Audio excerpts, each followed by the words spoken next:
just a crazy version of the Punisher, is what I'm hearing.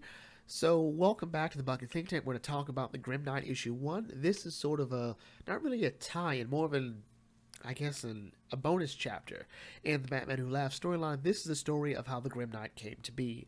So, our comic opens up underneath Gotham City with Gordon trying to reach the Grim Knight. Like, look, you know, if there's any bit of Batman in you, my Batman, then we can talk this out, And he's trying to wonder like how you got to be this way because he can understand the Batman Who Laughs. That's a Batman who's effectively been possessed by the Joker. That makes sense. But you go a bit further than that. You know, it's not so much that you just kill people. That's your first go-to response. You seem to it seems to be the only thing you can do. Whereas with Batman, he has this code, he has his restrictions. What happened? And we sort of get the rundown of exactly what happened.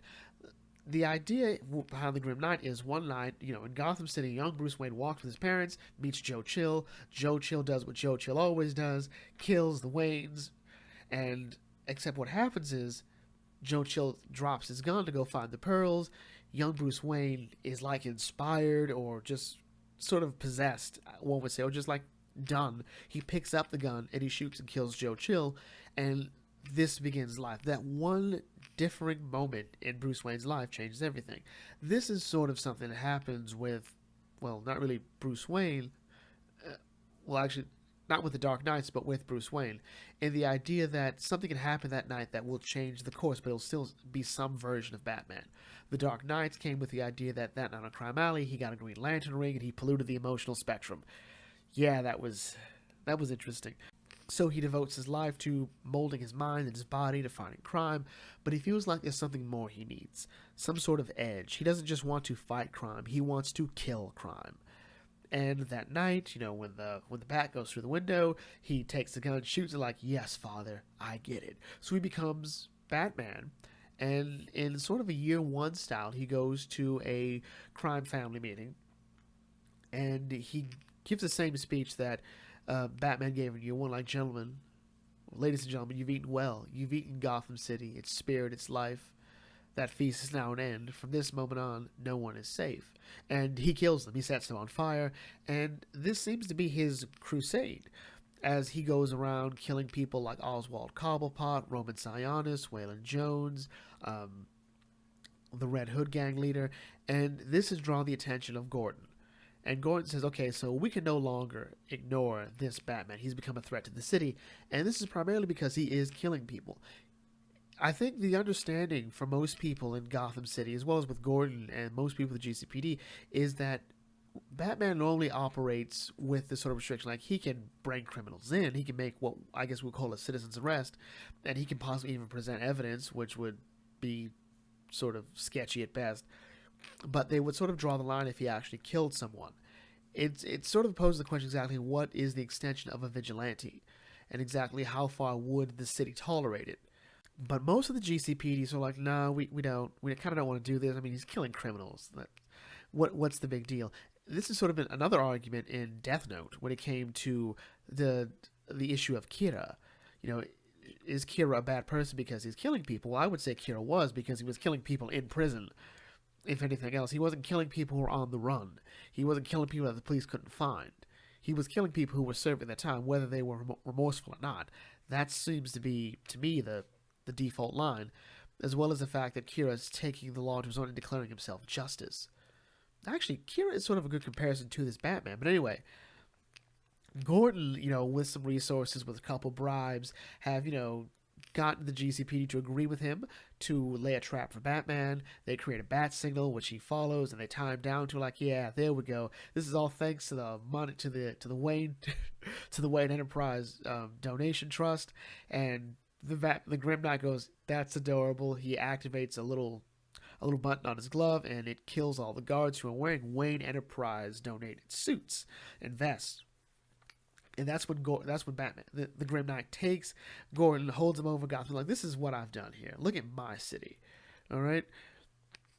And we see exactly what is happening here. Like, yeah, there's a good portion of Gotham City, if not all of it, that's already been under his control. And that's because he's got bugs everywhere. He's got cameras. He's got the entire city under control. Even the hideouts, the weapons caches that Gordon found are being blown up as the officers go in there. And to further emphasize the point, he hacks into the GCPD blimps and crashes them into Blackgate and Arkham Asylum, killing all the people in there. So this is pretty much how this Grim Knight's living his life, and with Gotham City under his control. Um, Earlier, the Grim Knight told Batman that you use the Batcave to monitor Gotham City. You use the Batcave to protect Gotham City.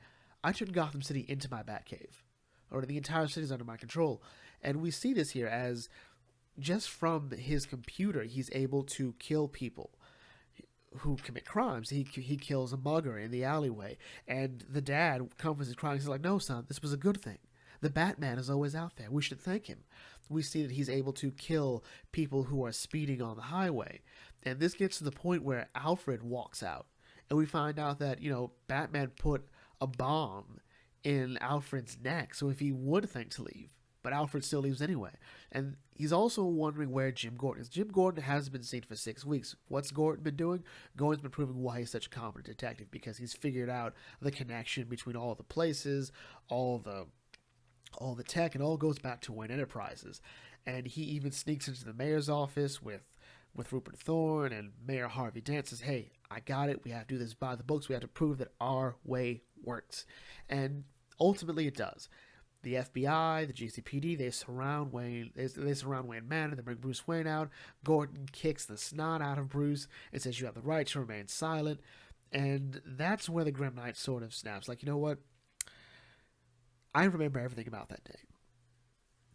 All right, and that's not why I'm going to kill you, though. I told the Batman Who Laughs that this plan was too easy, that it wasn't going to give us what we wanted, what we needed.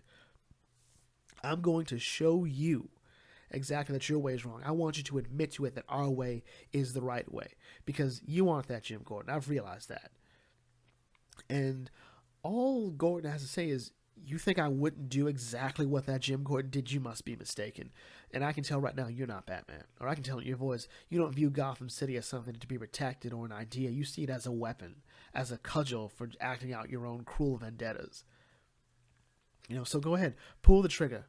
So as the Grim Knight pulls the trigger, he's stopped by the Batman Who Laughs, and Gordon's like, "Wait, I thought this was about revenge." Like, no, silly Jim. He wasn't killing you for revenge.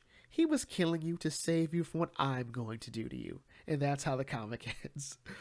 So, The Grim Knight it's an alright story.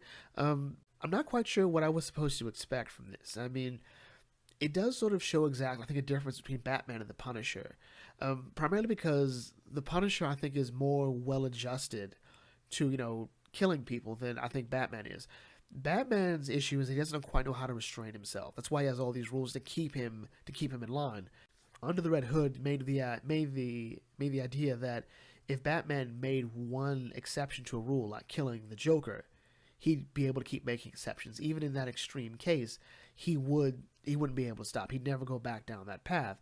And because he has the resources, he can be a real problem. We see this with police state Batman. Because the Punisher doesn't have the same resources, he's just really competent, and I think he's also better well-adjusted. We don't really have to worry about him becoming a dictator the same way that the Grim Knight was. I like the sort of reworking of the Year One storyline, but for the most part, this felt a bit forgettable. I think out of all the Dark Knights we've seen, he might be the second most boring one after the War Machine. No, I'm sorry, the Murder Machine. The Cyborg one. I'm sorry, I just didn't like that one. But overall, if you're reading the Batman Who Laughs storyline, you should be reading this just to see what's going on. I love how it ended. The idea that the Grim Knight was doing this to spare him from the Batman Who Laughs. Love that. But overall, you probably should give it a pass if you're not that interested in the Batman Who Laughs storyline. Well, with that in mind, this brings the video to close here. If you are new to the Bucket Think Tank, feel free to like, comment, share, and subscribe. Check out some other videos on this channel, and I will catch you all later. This is the Bucket Think Tank signing off. Thanks for watching, and may your fandom serve you well.